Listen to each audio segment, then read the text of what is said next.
Kailangan ba ang mag-submit sa authority kahit na sila ay nagsisinungaling sa bayan? Sulat sa mga kababayang kapatid. Hindi ito pakikilahok sa politika, kundi ay paglalahad ng katotohanang patungkol sa karumihan nito. Kaya't layunin na gisingin ng lahat para sa dapat ay pagsunod sa utos ng Diyos na paggawa ng kabutihan sa kapwa. Kung ating papansinin ang halaga ng mga perang pinag-uusapan ngayon, hindi na nga lang milyon, kundi bilyon. Ito ang mga halaga ng pera na pinanghahawakan ng kahit sa isa lang na congressman, senador, sa mga sangay ng gobyerno at higit lalo ang pangulo ng bansa, na sa kanilang kapasyahan nakasalalay ang paggagamitan nito. Saan man o papaano ay sila-sila na nasa gobyerno ang nakikipagkasunduan o sa mas tamang salita ay ang may sabwatan. Siguro naman ay batid nyo na ngayon kung bakit ang isang politiko na kumakandidato ay gumagastos ng milyon-milyon o kahit daang milyon sa kanilang kampanya pa lang. Alam na ninyo ngayon kung papaano nila ito babawiin at pagkakakitaan. Sana ay alam nyo kung bakit nila kayo inuuto at sinusuhulan ng pera para kumampi sa kanila. Alam nyo na kung bakit handa sila nakagalitan ng tao, murahin at libakin. Sapagkat sa kanila, ang mahalaga ay ang bilyon o daang milyong pera na makukuha nila. Ganito na kalubha ang paraan ng mundo. Sadyang tama ang Biblia. 1 Timothy chapter 6 verse 10. For the love of money is a root of all sorts of evil, and some by longing for it have wandered away from the faith and pierced themselves with many griefs. Nakalulungkot isipin na nababayaran na ng pera ang halos lahat ng bagay sa mundo. Tao na ang nagbibigay ng kapangyarihan ngayon sa pera. Dahil rito ay winalang kapangyarihan na nila ang Diyos, na para bang inuutusan na lang nila para sila ay tulungan o pagalingin ng Diyos kapag hindi na kaya ng pera ang kanilang sitwasyon. Sa ganito naman ay pumapasok ang pakikilahok ng mga simbahan. Mga taong sa Diyos raw ay naglilingkod, ngunit sa katotohanan ay nakapili na rin sila ng kakampihan. Nararamdaman na natin ngayon ang galit ng mga tao, lalo na silang mga tapat na nagbabayad ng kanilang buwis. Dahilan nito ay nagkakanya-kanya na ng paraan ng mga tao upang makihalo at makisawsaw sa usaping pampulitika. Sa iba ay may malinis na hangarin na tumulong sa pagpigil at pagsugpo sa mga katiwaliang nagaganap. Ngunit sadyang naging makapangyarihan na ang salapi, sapagkat tila may sarili ng pag-iisip ito na kumukumbinsi sa mga tao. Sila na rin ay gumagawa ng paraan upang makihalo at makiparte na rin sa mga ninakaw na pera ng bayan. Unti-unti na nilang nalilimutan ang Diyos, at dahil sa kabutihan ng Diyos, umaasa sila na patatawarin pa rin. Hindi nila nasumpungan ang katotohanan ng sa mga bilin ng Diyos sa Biblia. Oo nga't ang Diyos ay mabuti. Hindi na nagpaparusa pa sa kanyang mga anak. Ito ay sa kadahilanan na ang tao na ang gumagawa ng sa kanya ay patutunguhan.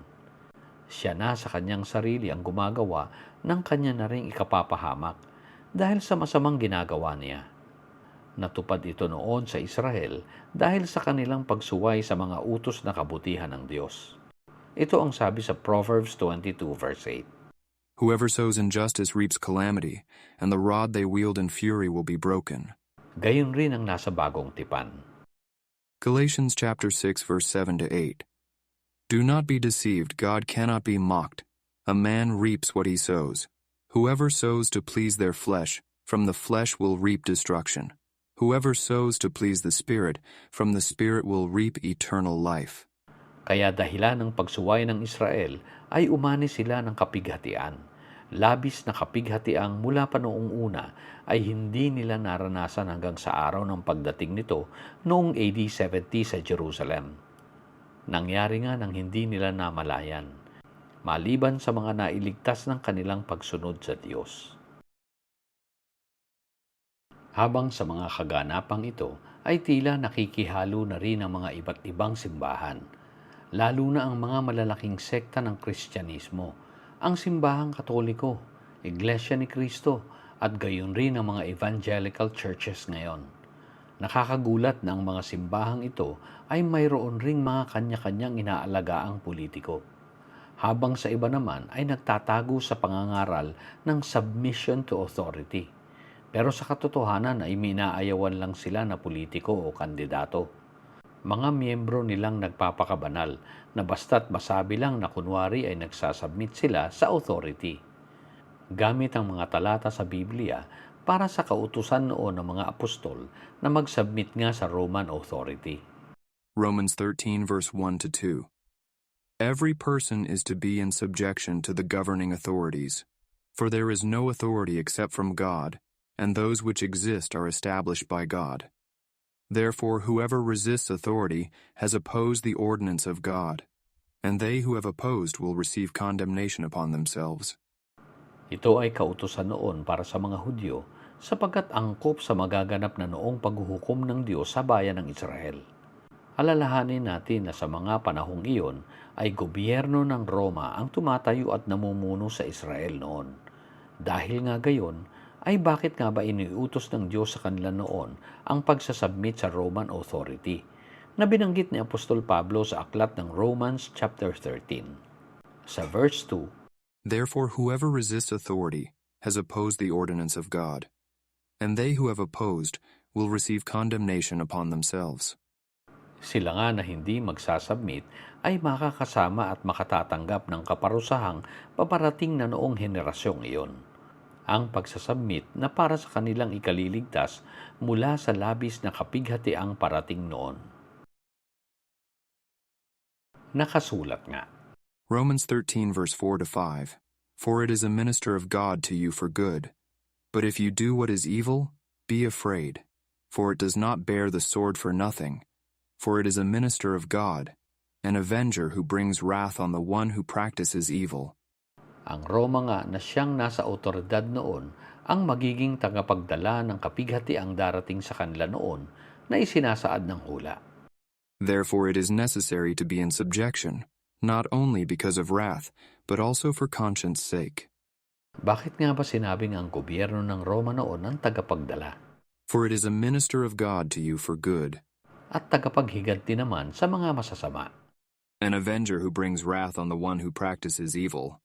Balikan muna natin ang aklat ni Daniel upang maunawaan natin ang sinabi sa Romans 13. Upang makita natin at maunawaan na ang kaharian nga noon ng Roma ang itinakda ng Diyos na ikaapat na kaharian mula sa hula ni Daniel bilang tagapagdala ng pangakong paghihiganti at paghuhukom sa Jerusalem noong AD 70. Daniel chapter 2 verse 36 to 39.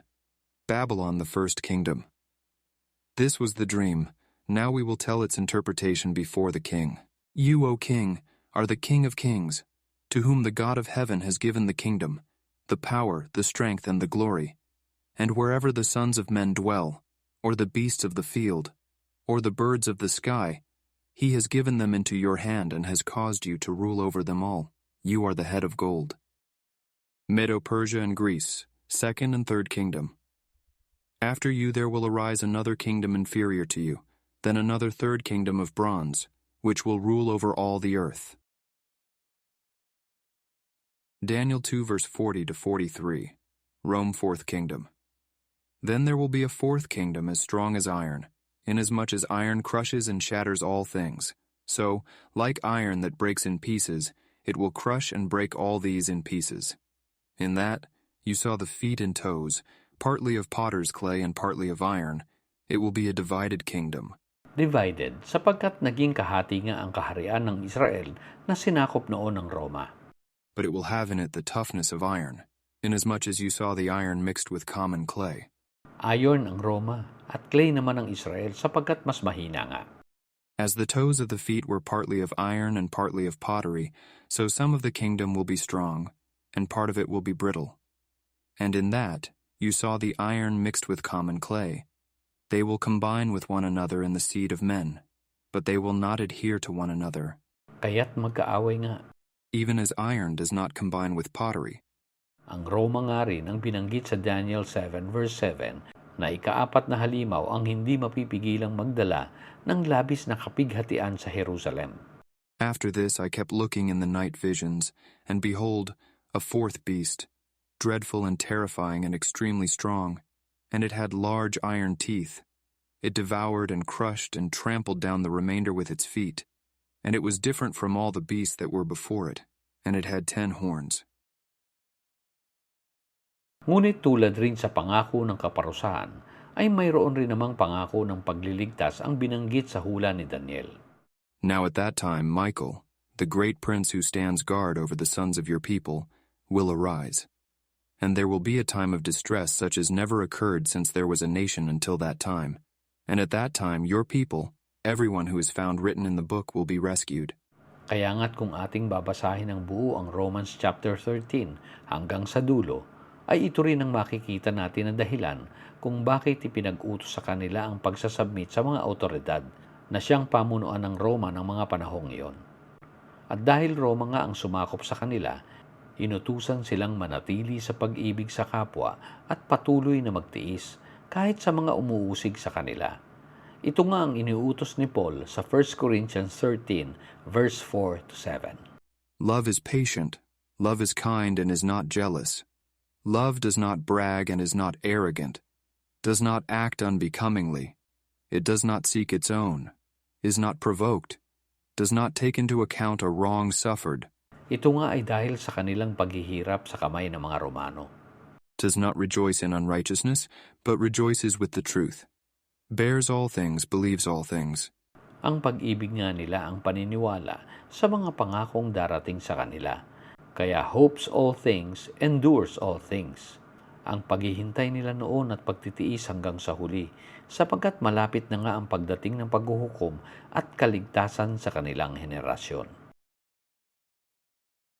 Katunayang ang pangako rin sa hula ni Daniel na pagliligtas ay naganap nga sa mga sumunod sa Panginoon.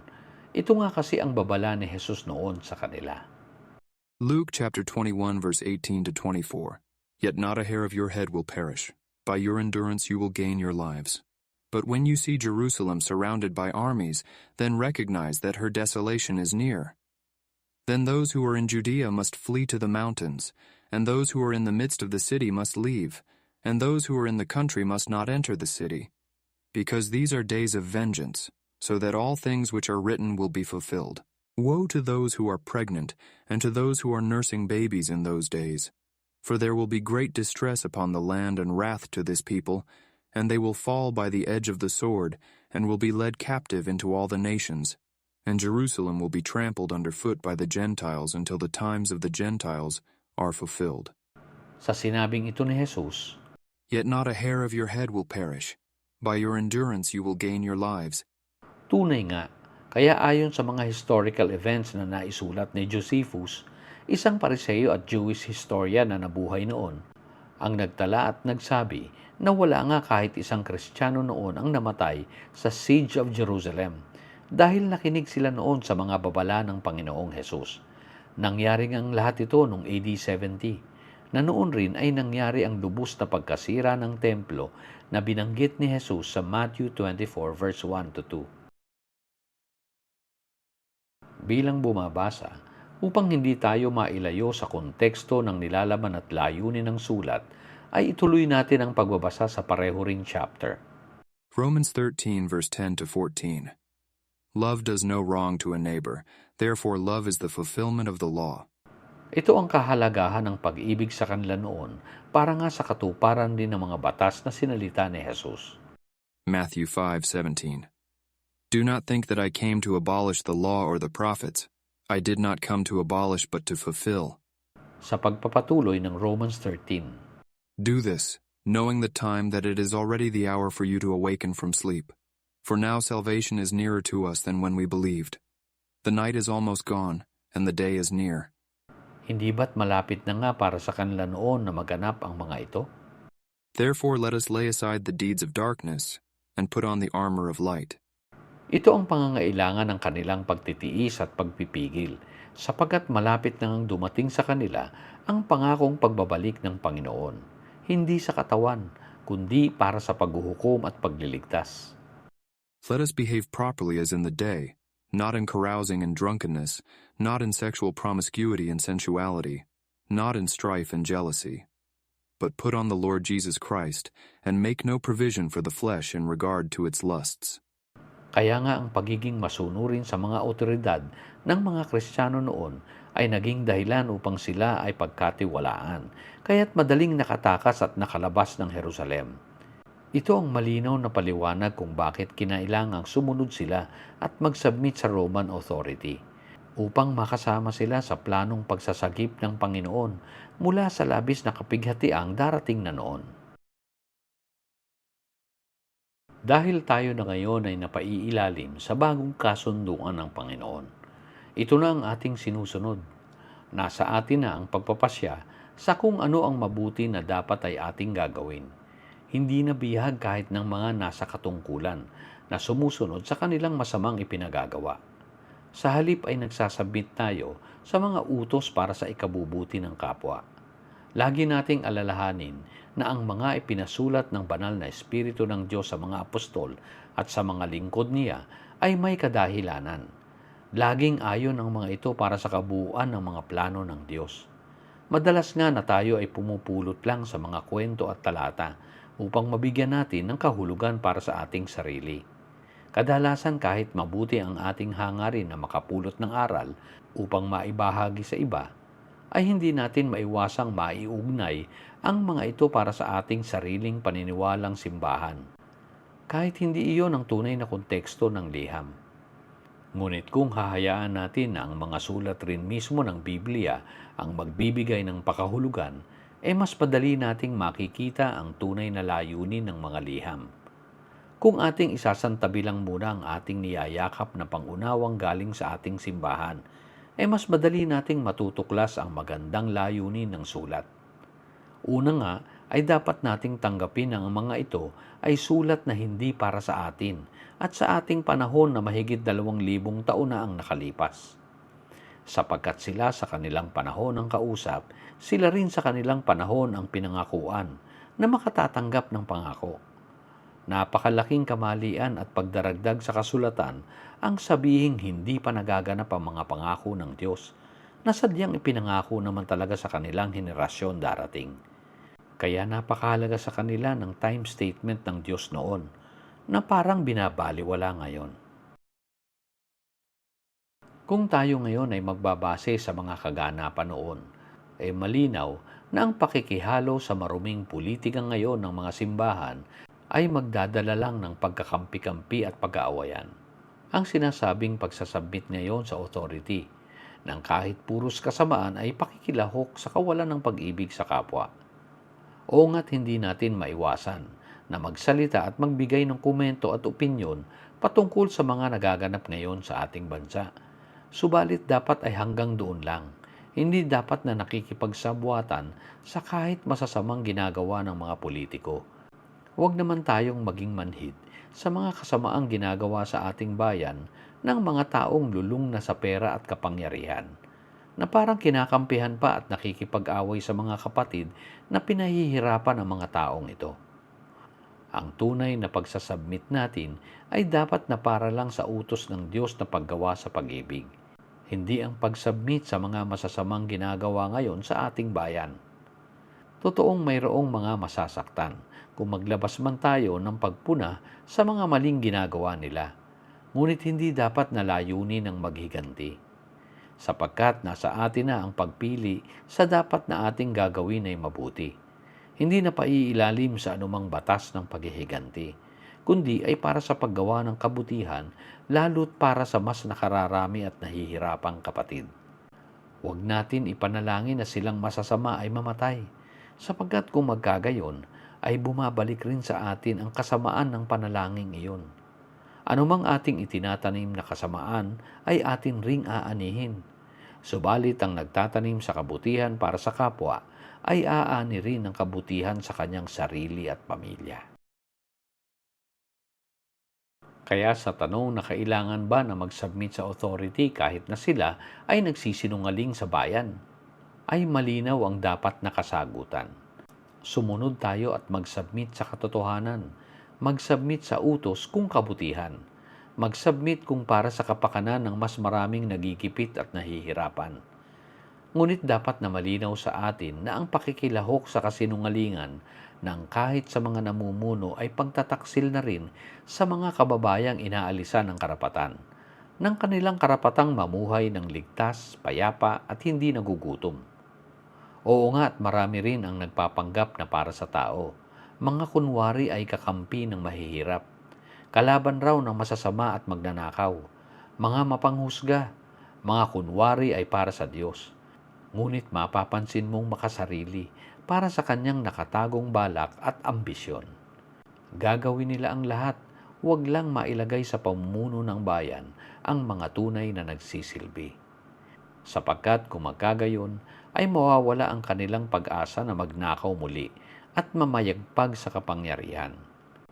Sila nga nagalit rin sa hayagang nagmumura kahit na ang minumura ay kriminal.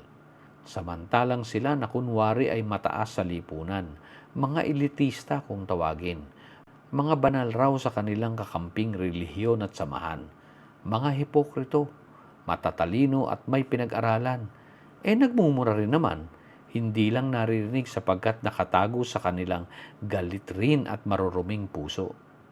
Marami ang madalas na nagtatanong, Lord, bakit mo kami binigyan ng mga namumunong sakim, sinungaling at masasama? Kapatid, hindi ang Diyos na mabuti ang nagbigay sa atin ng ganyang mga namumuno, kundi ay tayo na sa ating sarili ang naglagay sa kanila sa posisyon gamit ang ating boto. Hindi ba't kung ano ang ating itinanim ay atin ring aanihin?